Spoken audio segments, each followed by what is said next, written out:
They thought he would fold. They thought the weight of the national stage, the sharp tongue of CBS host Margaret Brennan, and the piercing lights of prime time would break him. But JD Vance did not blink. And when he finally spoke, even the cameras hesitated. His first sentence burned through the silence like fire through paper. Before we continue, make sure you subscribe. This story will shake your understanding of what happened that night. The vice presidential debate had started like every other: suits, smiles, and surface-level questions. But beneath the polished tone, something ugly was brewing. Margaret Brennan had been waiting for her moment. Armed with carefully chosen documents, whispers from unnamed sources, and the smug confidence of someone who believed she had the upper hand, she leaned forward in her chair with that familiar CBS grin. "Senator Vance," she said, "are you prepared to answer for your recent comments about asylum seekers being a threat to American culture?" The air shifted. A dozen camera angles zoomed in. Some members of the crowd adjusted in their seats. Jade's jaw tightened, not in fear, but with a quiet readiness that only those close to him could recognize. He leaned into the mic. His voice was calm, but something about it felt different this time. "I will answer that," he said, pausing as every eye turned to him. "But first, Margaret, will you be answering for your own silence when an Afghan girl was assaulted in Cleveland, just 4 blocks from a CBS affiliate studio?" The room froze. Brennan's smile twitched, but she kept it intact.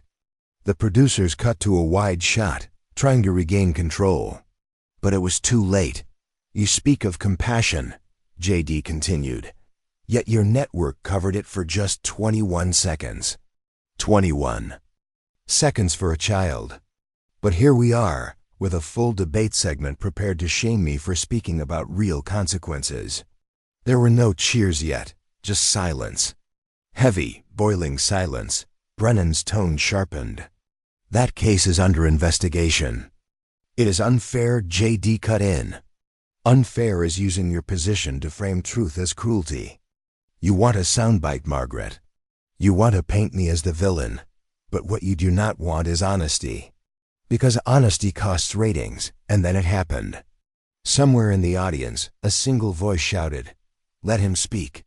That voice triggered another and another. Within seconds, the crowd, once quiet and composed, was murmuring, rising, and shouting, not for Brennan, but for him. Behind the cameras, producers panicked. They signaled for break, but JD Vance did not stop. He kept speaking, not louder, just sharper. Every sentence like a crack in the CBS walls. He was no longer just answering questions. He was turning them inside out. Brennan's script lay untouched. On her desk, the debate was no longer hers. And she knew it. Margaret Brennan had faced difficult guests before. She had interviewed war generals, ex-presidents, and even foreign leaders who spoke through translators. But this was different. This was slipping through her fingers, live, with millions watching. The script, the carefully timed transitions, the pre-approved rebuttals, none of it was working. And JD Vance knew it. He adjusted the mic slightly, not because he needed to, but because he wanted control of the room. And now he had it. "I was born into chaos," he said. "I know what it looks like when a system forgets the people it was built for. I know what it feels like when your truth is treated as hate just because it makes others uncomfortable." His words were not polished, they were raw. That made them dangerous. Brennan tried to interrupt. "Senator Vance, this debate is..." He lifted his hand gently, not to silence her, but to take back the floor. "This debate," he said, "should be about the people who cannot stand here and speak for themselves. But instead, it has become a courtroom where truth gets cross-examined for being politically incorrect." There was a shift in the crowd again, not loud, just subtle. A lean forward, a breath held. Even the other candidate, seated to the side, stopped flipping his notes. "I did not come here tonight," JD continued, to win points with media analysts. I came to say what most of our leaders are too afraid to admit. Borders without rules are not compassion, they are chaos. And chaos destroys the poor long before it touches the elite. It was a direct hit, not just to Brennan, but to the silent lawmakers watching backstage. The phrase "destroys the poor" hung in the air like a truth no one wanted to acknowledge. Brennan straightened her notes, forcing professionalism back into her tone.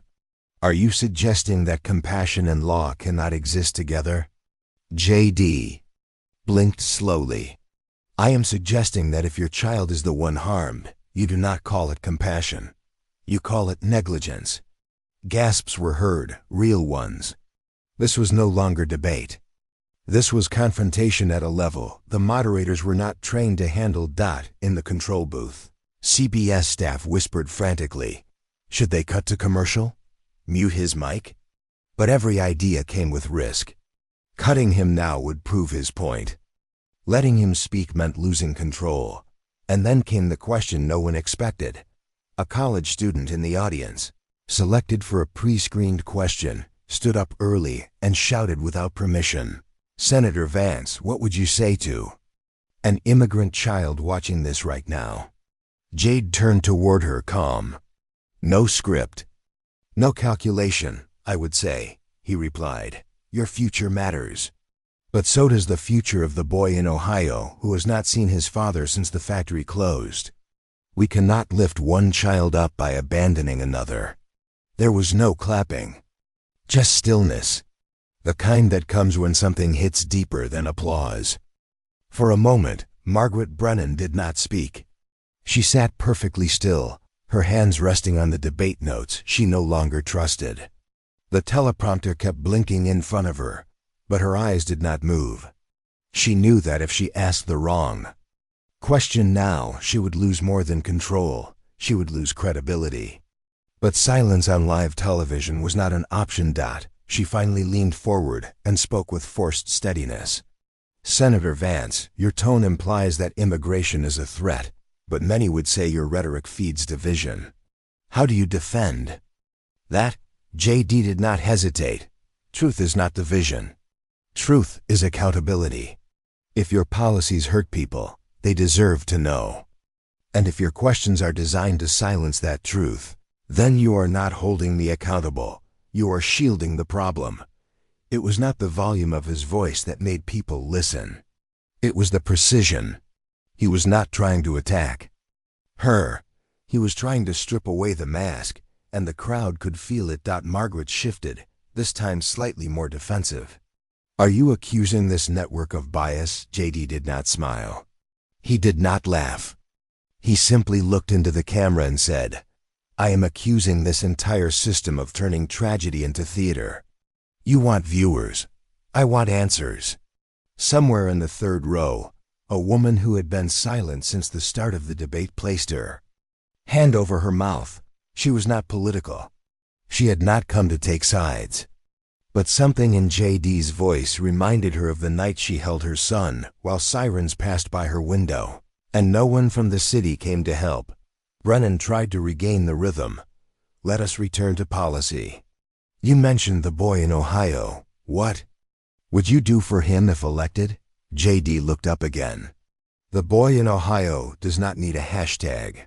He needs a father with a job, a school without broken windows, and a street where his name means something. No response came. There was nothing left in the CBS format that could contain him. The question sounded smaller now, the lighting colder, the applause signs above the audience dimmer. And then came the final strike.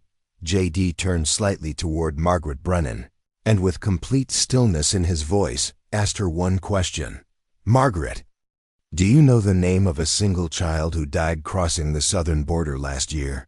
She opened her mouth, closed it, looked down at her paper, said nothing. JD leaned back. That is the difference between coverage and conviction. You cover pain, I carry it. The audience reacted not with noise, but with something louder, reflection. Phones were lowered. Eyes stayed on the stage. The moderators glanced at each other, unsure of how to proceed. This was not going by the script, but JD Vance never followed theirs. A silence settled so deeply over the studio that even the blinking lights on the cameras seemed hesitant. Margaret Brennan looked down again, her fingers tightening slightly around the pen she was no longer using. She had covered international conflict zones, witnessed political collapses, and reported through national crises, but this was different. Here, she was not reporting a storm. She was standing in the middle of one. JD Vance did not move with aggression. He moved with certainty. That was what made it so difficult for her. He was not loud. He was not dramatic. He was simply honest. And in a room built on controlled narratives, honesty had become dangerous. Another moderator, sensing Brennan's momentary hesitation, stepped in with a new question. His voice was smooth, trying to steer the energy back into policy. Senator Vance, you speak often of forgotten Americans. What specific reforms would you push for first? JD blinked slowly and nodded. First, I would end the policies that protect chaos more than citizens. I would give law enforcement their voice back. I would put working families before international approval. And I would make sure that every child, whether born in Kentucky or Kabul, knows that American soil is not a battlefield for politics. The moderator responded quickly. But critics argue that your policies would isolate America and harm our global standing. JD looked at him directly. Our global standing means nothing if our people are collapsing at home. What good is respect abroad if mothers are crying in empty kitchens here? There was movement again in the crowd, this time emotional, not political. You could feel it, like the shift in air before rain. A veteran in the front row removed his hat and stared at the stage, remembering promises made and broken. A teacher, near the back, clutched the edge of her seat, thinking about the 6-year-old student who had stopped showing up for class last spring. Brennan found her voice again, but it was not as sharp as before. You speak as if no one else in this room cares. Jade turned toward her slowly. I believe they care. But caring without courage is not enough. The people watching at home do not need careful words. They need someone who will not flinch. For the first time that night, Brennan did not respond. JD continued, softer now. I grew up in a home where addiction was louder than bedtime stories, where anger was easier to find than help. I watched people disappear while the news covered speeches and scandals. So when I speak for them. Not because I am perfect, but because someone has to. You could hear the breath in the room. No one looked at the clock. No one checked their phone. For the first time in the debate, even the camera crew stood still, watching not a candidate, but a man who was pulling open wounds most had learned to hide. The studio lights burned overhead, but the warmth in the room had vanished. What remained was something colder, the kind of stillness that follows a moment too real to ignore. Margaret Brennan sat upright, her expression unreadable now, no longer composed or commanding. She had become what she never expected to be on this stage, a witness. JD Vance did not look at her. His gaze was now fixed on the audience, and beyond them, into the invisible millions watching from their homes. He had spoken about policies, yes, but this was no longer about platforms. This was about pain, and the people who lived in it. While the cameras turned away, I once knew a kid, JD said, who waited every Friday for his father's paycheck, not for toys, but to see if they could keep the lights on. He grew up with more fear than furniture. And when he finally made it out, the world told him to forget where he came from. But how can you lead a country you are told to forget? There were no interruptions now. The moderators had stopped their pacing. The producer in the booth had stopped counting time. Something had shifted, not just in the room, but in the story being told. It no longer belonged to CBS. It belonged to him. Margaret folded her hands and leaned forward once again. Her voice was quieter, but steadier than before. Senator Vance, some believe that your story is powerful, but that you use it to justify hard policies. How do you respond to that? JD nodded slowly. There is a difference between hard and heartless. I do not support closing doors to the world. I support opening doors to our own forgotten neighborhoods. If that offends people, they have not walked the streets I have walked. Brennan looked down, but not in shame. It was more like a retreat, a moment of realization that this was not the man she had expected to debate. He was not rehearsing. He was remembering. A hand rose from the audience. This time it was not planned. The moderators hesitated, then allowed it. A middle-aged woman stood up, voice trembling slightly. My brother died in a shelter last year. No one came to cover it. No cameras, no stories. I just wanted to say, thank you for speaking for him. JD Vance did not smile. He simply nodded, and that was enough. It was not applause that followed. It was something quieter, but heavier. People in the room began looking at each other, not with judgment, but with recognition. The lines between voter, moderator, and candidate were starting to blur. Even Margaret Brennan, battle-tested and professionally distant, sat back in her chair with a subtle shift in posture. Not defeated, but different. And just as the next moderator opened his mouth to move the conversation forward, JD turned slightly toward him and said, before we continue, let me ask one last thing. Do you believe these people are being heard? The moderator paused. And that pause said everything. The moderator hesitated. His earpiece buzzed with quiet instructions from the control room, but he did not move. JD Vance's question still lingered in the air like smoke after a fire. Do you believe these people are being heard? It was not a rhetorical question. It was a test. And the silence that followed told the whole country what the answer was. I do not know. The moderator finally admitted, his voice low. Sometimes I think, maybe not. That moment cracked something open, not just on stage, but across every living room watching. It was rare to hear uncertainty from a network face.